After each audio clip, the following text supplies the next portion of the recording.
Yo, what is going on, everyone? My name is Nick, or the Notorious Fantasy, and in today's video, I'm bringing you guys Week 14 waiver wire ads for fantasy football in 2020. Inside this video, we're going to go over running backs, wide receivers, and tight ends that you guys can find on your waiver wire for week number 14 to either get yourself into the championship, or into the playoffs, I should say, or to win your playoff matchup, because we are in week number 14, which is where in a lot of leagues that the playoffs begin. So let me know actually down below in the comments if you guys play in leagues where week 14 the playoffs begin, or maybe you guys start next week in week number 15. I'd also like to let you guys know that if you could please leave a comment down below if there's any guys I missed in this video, because I'd love to have a discussion in the comments with you about players that I didn't add here, because all the players in here are guys that I'm really targeting on the waiver wire, and maybe you guys are looking for other players that some other people bring up as well. So make sure you guys check out the comments. If you guys do end up enjoying this video while you're down there, please make sure to hit that subscribe button down below, because again, not only is it free, I put out content every single day to help you guys win that 2020 Fantasy Football Championship. So let's get right into it. Week 14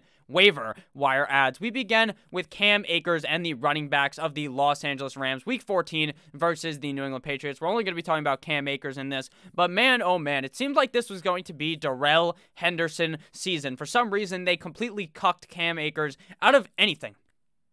Literally, the whole season, he got hurt, he comes back, he's still being cucked, and then recently, 2 weeks in a row, Sean McVay has unleashed Cam Akers, and he has been amazing. 2 weeks in a row of over 14 PPR points, dominant in carries week 13 at the Arizona Cardinals. So the week before last week in week 12, he had like 9 carries, but did play well and got over 14 PPR points. But last week, this man had 21 carries, 72 rushing yards, 1 rushing touchdown, as well as 1 reception on 1 target for 22 receiving yards, 16.4 PPR points, and 15.9 half PPR points. So sure, there was definitely reason to be scared of Cam Akers coming from last week, because he didn't get a dominant amount of carries. In week 12, he kind of got like 9 carries and just did work with it. But this week, we saw him be overwhelmingly on the field over guys like Cordarrelle Henderson, as well as Malcolm Brown in this offense.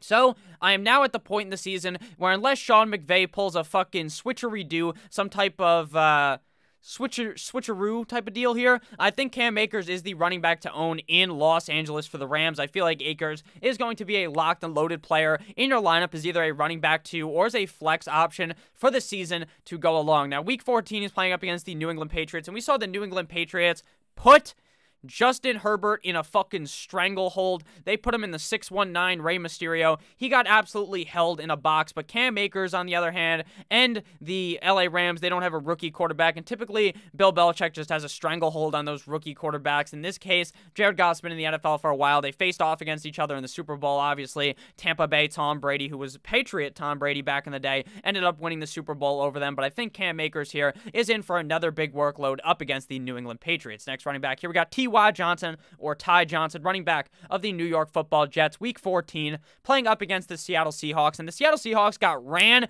a train on last week by Wayne Gallman and then Alfred Morris, and I think some guy named fucking Penny vultured the touchdowns from him, which completely sucked dick if you had Wayne Gallman. I did, and I was severely pissed off yelling at the TV screen, but it is what it is. Ty Johnson seems to be the running back 1 on this team as long as Frank Gore ends up missing. Now, obviously, Frank Gore could 100% suit up and play in this game up against Seattle, but Gore exited deep into that game. Not even deep into the game. It was like halfway through the... Actually, it was like...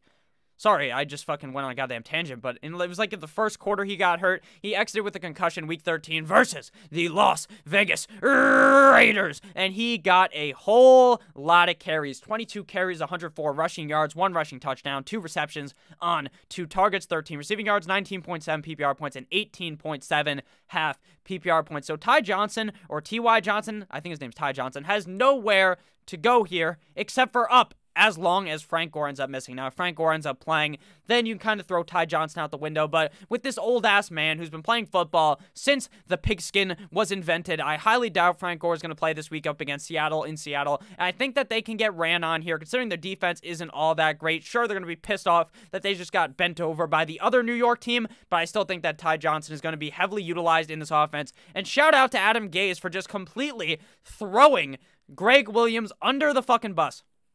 It came out that Adam Gase fired Greg Williams, defensive coordinator of the Jets. You want to know why they lost that game and why they've lost a million games? Because Adam Gase is a dumbass. It's not necessarily Greg Williams' fault. I'm a Dolphins fan, so it's hilarious and all, but it's still so funny how, as I'm recording this right now, at 3:38 on Monday that Adam Gase still has a job. Next guy here is James White, running back of the New England Deflatriots. Week 14 goes up against the Los Angeles Rams. Now, James White actually had 2 solid weeks in a row after the injury of Rex Burkhead. 14 PPR points in a row, week 11 and 12, but he completely took a shit right on your chest week 13 when you finally had a reason to play him. Now, week 13 at the Los Angeles Chargers, or you really had confidence to play him because, sure, he had that good game after Rex got hurt, and I was like, you know what, I kind of want to see him do it again, and then he did it again, and I was like, you know what, now you can fire him up week 13 with a lot of confidence, and he just fucked you in the ass. But I think this week, it will be the reversal of that. I think he'll play much better up against the Los Angeles Rams. Week 13 up against the other LA team, the Chargers. 3 receptions on 4 targets for 1 receiving yard, 3.1 PPR points, and 1.6 half PPR points. Now, why was he not all that involved? That's because they were running the ball. James White, sure, he's a running back, but in reality, this motherfucker is just a receiver that stands next to Cam Newton. That's what he is. So, when you're up by a zillion points, you don't have to dump the ball off to James White. What you do is you just hand the ball off to Damian Harris. You hand the ball off to Sony Michel, and they run the ball 7 million times so that you don't even need to use James White. So, I'm not really pissed off about that. Sure, I would be. If I played James White and he scored me 3 PPR points, I'd be pretty fucking mad. But at the end of the day, week 14, I feel like he's going to have a much better performance up against the Rams. Next guy, here we got Benny Snell, running back of the Pittsburgh Steelers, week 14 at the Buffalo Bills. And no one circles the wagons like the Buffalo Bills. If Connor misses again, this should be a great pickup. He does play against the Washington football team in a couple of hours as you guys are watching this video. But obviously, when I'm recording this, we have not seen how good Benny Snell plays. I would assume pretty decently up against the Washington football team. Week 12 versus the Baltimore Ravens. Benny Snell toted the rock 16 times for 60 rushing yards, 3 receptions on 4 targets, 33 receiving yards, 12.3 PPR points, and 10.8 half PPR points. The Pittsburgh Steelers are a team that likes to run the rock to control the game. Sure, Big Ben definitely does air it out in a lot of these matchups, but I feel like if Connor ends up missing again due to the big Rona against the Buffalo Bills, Benny Snell should be definitely a solid snag. Now, we will see tomorrow and Wednesday when the waiver wire actually goes through if Connor is going to end up playing or not. We will probably have a much better idea. So if Connor is going to be playing, obviously Snell gets yeeted the fuck out of these rankings. But if you have James Conner and you don't already have Benny Snell, he's definitely a guy that is must add at this point in the season, especially going into the playoffs. Latavius Murray, next running back here of the New Orleans Saints, going up against the Philadelphia Eagles in Philadelphia this week. Now, he did have 2 good games in a row, week 11 and 12, and he shit the bed week 13 up against the easiest opponent he's had at the Atlanta Falcons, and I pretty much saw this coming. Now, I was definitely a big proponent of wanting you guys to start Latavius Murray because I thought he would be fine, obviously up against one of the worst defenses in the NFL in the Atlanta Falcons, but I wasn't necessarily just completely on my knees sucking this guy off like a lot of people were. I thought he would do fine, but as we were getting closer to Sunday, and on the Sunday live stream, I talked about how Latavius Murray might end up fucking you right in the ass because we're all aboard him, we're all off of Alvin Kamara, and then Kamara's going to play well and Murray's going to do nothing. And that's exactly what happened. 5 rushes up against the Atlanta Falcons on Sunday, 17 rushing yards, 2 receptions on 2 targets, which resulted in 0 receiving yards, 3.7 PPR points, and 2.7 half PPR points. To me, Latavius Murray at this point in the season, now after he put that dud up, he'll probably play great this week up against Philly. And if you're definitely in a I almost said in a Tupperware container. If you're in a typically bad matchup this week, you're fucked, but you shouldn't be because there's no bye weeks this week. But if you're in a pickle, Latavius Murray, sure, he's definitely an all-right start, but there's definitely much better options ahead of him in this waiver wire video, and I just don't feel like I can trust Latavius Murray, especially since Drew Brees is coming back, and Taysom Hill was getting a lot of touches Drew Brees coming back because Taysom Hill was under center. Next running back here in the final one is running back / wide receiver Cordarrelle Patterson, Chicago Bears wide receiver / running back, week 14 up against the Houston Texans. Now, depending on what website you're on, he might be a wide receiver, he might be a running back, he might be fucking both. I believe on NFL where I play, he is listed as both. On some websites, obviously, it's different, like how we saw ESPN have Taysom Hill as a fucking tight end when he was playing quarterback. Every website is a little bit different. Could see an increased role in the Trubisky era. Now, it's not the fucking Trubisky era because his ass is getting canned at the end of the season, but you get what I mean. After Foles played, Cordarrelle Patterson wasn't really doing anything, but now maybe we do see Trubisky get an increased workload in the receiving game as well as the rushing game for the Chi-Town Bears, week 13 versus the Detroit Lions. 1 reception on 2 targets for 4 receiving yards.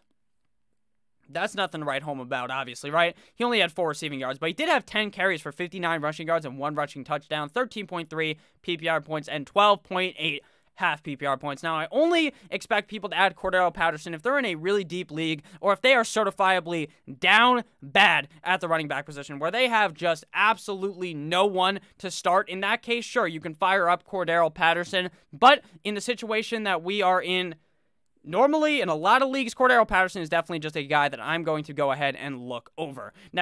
Now onto the wide receiver section of the video. So if you guys have ended up enjoying this video thus far, please make sure that you guys hit that subscribe button down below, because not only is it free, I put out content every single day to help you guys win that 2020 Fantasy Football Championship. Corey Davis, wide receiver of the Tennessee Titans, Week 14 up against the Jacksonville Jaguars, Week 13 versus the Cleveland Browns. Now, I tell you this right now, no one in their right mind thought this would be the Corey Davis season. They declined his fifth-year option. Everyone is so out on Corey Davis. And what's funny is I actually talked about him a lot in my mock drafts coming into the season about how you could just take a flyer on Corey Davis because he's the only one in this back part of these rounds where we've seen him play before and he's shown some talent. Now, that was very little talent we've seen out of him. But this year, Corey Davis is a whole different fucking beast, and it's absolutely crazy for anyone who's followed football for a while because everyone thought of Corey Davis as a bust, and he has been completely up until this season. This week, he gets the Jacksonville Jaguars, which is a gift-wrapped cupcake fucking matchup. Week 13 versus the Browns. 11 receptions on 12 targets for 182 receiving yards, 1 receiving touchdown, 35.2 PPR points, and 29.7 half PPR points. So you can't get much better than that for fantasy football. You really can't. I mean, sure, he's probably not going to score 35 fantasy football fucking points this week, but I do expect him to have a very big game here up against the Jaguars, so I love him this week against the Jags. He's a guy that may have been picked up in a lot of leagues, but he's a guy that I really wanted to talk about, especially since his career arc is completely fucking crazy. He's a guy that you thought was going to just be there like a light, you know, out like a light. He was going to be gone, and he would fade out of existence as a wide receiver in the NFL, and then magically, like my cock in the morning, he just got rock hard and started balling out ever so recently. Next guy here at the wide receiver position, we got Kiki, do you love me? Cootie, wide receiver of the Houston Texans, Week 14 at the Chi-Town Bears. Now, I talked about this. I manifested this. I talked about how Kiki Cootie was the darling of last fantasy football season. Everyone, including myself, I won't lie to you and tell you that I didn't talk about him. I loved Kiki Cootie, but he wasn't getting any fucking work in this offense, just kind of faded away because he got hurt. But this year, now that Will Fuller is PED'd up and he is suspended, Kiki Cootie balled the fuck out, and Brandon Cooks really disappointed, and now I'm not too sure what to think about Cooks. But what I do know is that Kiki Cootie, wide receiver 2 of the Houston Texans, is a baller. Week 13 versus a tough defense in the Indianapolis Colts. 8 receptions on 9 targets for 141 receiving yards, 22.1 PPR points, and 18.1 half PPR points. Amazing.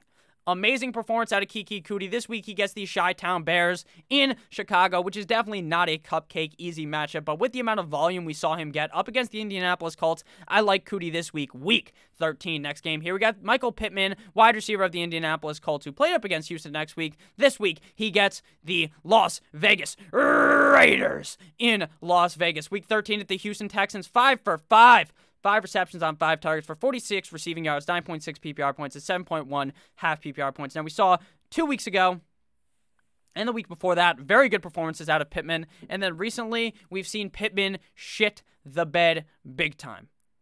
Big time. Not really shitting it big time, I guess, because he's been decent. But now this week he gets the Raiders, and I expect him to put up a much better performance. But there's also another guy that we can talk about here going up against the Raiders on the same team that I almost like better, but I just can't get it through my head that he's actually done good recently. He fucking sucked all season, and that is wide receiver of the Indianapolis Colts, T.Y. Hilton, wide receiver of the Indianapolis Colts, Week 14 at the Las Vegas Raiders. 2 games over 18 PPR points in a row, and I could not believe my eyes when T.Y. Hilton bent me over a desk in my Dynasty League and just went to town on me like my name was Lisa Ann for this video. Week 13 at the Houston Texans, 8 receptions on 11 targets, 110 receiving yards, 1 tutty, and 25 PPR points. Obviously significantly lower in half PPR, not significantly lower, slightly lower in half PPR, but I forgot to put the numbers on the field or on the screen, and I'm already balls deep in this recording, and I'm trying not to edit this one out because I have somewhere to go, so I'm trying to get this one out with no edits. So hopefully you guys have enjoyed thus far. So maybe, just maybe, it's T.Y. Hilton season down the stretch of the year. I can't believe it. I could not believe my eyes when I saw him go balls deep in the Houston Texans defense, but I'll believe in him again at the Las Vegas Raiders. And and actually for a good reason, he's available in a lot of leagues because he was awful. Awful besides the last 2 games. Next guy, here we got Nelson Agholor, wide receiver of the Las Vegas Raiders. Week 14 versus Indianapolis. Week 13 at the New York Football Jets. He did have 11 targets, but only toted in 4 receptions for 38 receiving yards, 7.8 PPR points, and 5.8 half PPR points. So you can't really trust Nelson Agholor on a weekly basis. Why? Because he's Nelson fucking Agholor. And we all know Nelson Agholor to have fumbleitis, butterfingers. He drops the ball all the goddamn time. But I expect Nelson Agholor to be fine here up against the Indianapolis Colts, considering we saw some good wide receiver play last week from the whoever played the Indianapolis Colts last week that I just talked about before, whose names are escaping me, played pretty well up against them. And I do think that the Raiders are firing on all cylinders at this point in the season to try to make their way into the playoffs. So now we're on the tight end section of the video. So if you guys have ended up enjoying before we get to the final 2 players, please make sure you hit that subscribe button down below. And if you're not new, hit that like button. Hopefully you guys have enjoyed again. I'm trying to make no edits in this video. Normally, I stop talking for like a minute. I drink some fucking water. This water bottle is completely full. No free ads, so I won't tell you whose water bottle this is. But you can probably tell by the whatever the fuck that's called, the label on there. So Cole Kmet, tight end of the Chi-Town Bears, Week 14 versus Houston. Now, Cole Kmet was taking a fucking slumber like the bear he is in the before the winter, in like the fall. He was doing nothing, but now it's getting cold. It's getting a little nippy in Chicago, and maybe, just maybe, that has unleashed the beast of Cole Kmet and has sunken the battleship of Jimmy Graham. 5 receptions, 7 targets, 37 receiving yards, 1 tutty, 14.7 PPR points, and 12.2 half PPR points. Has the beast been awoken because kissing titties Mitchell Trubisky is the starting quarterback of the Chicago Bears? Maybe.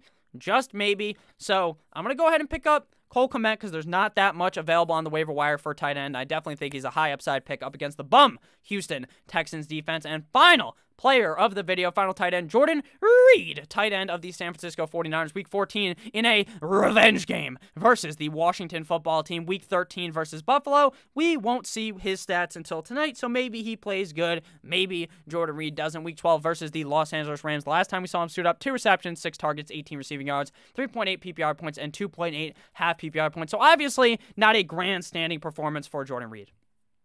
The week before that, played pretty well. So I feel like you're kind of tipsy-turvy on Jordan Reed. I understand that. But again, there's not too many options off the waiver wire. Tyler Higbee had a good game, but I highly doubt he ever does that again. So don't buy in on that. Jordan Reed, I'll go with a safe option here late in the video, obviously, as a guy that you can pick up off the waiver wires. Thank you guys so much for watching this video. If you did end up enjoying at any point, please make sure you hit that subscribe button down below. I love each and every single one of you motherfuckers. Make sure you guys have a great time watching football in the next hour. I love you all. Have a great rest of your guys' day. As always, please make sure to hit that subscribe button if you're new. Make sure to like, comment, and do all that jazz. I love you all again. Thank you guys so much for 11,000 fucking subscribers. That's an insane number, and I have been loving it like my name was Kirk Cousins. I actually have been liking it. You like that, and I hope if you like that, you actually hit that like button. Again, I'm not trying to be an asshole telling you guys to like and stuff. It's just because it helps me out a lot, and it helps more people find these videos. That's why I ask. It's not like an ego thing, but it is an ego thing. I love seeing the likes. I'm just fucking with you guys. I love you all again. Have a great rest of your guys' day, as always. Good boy!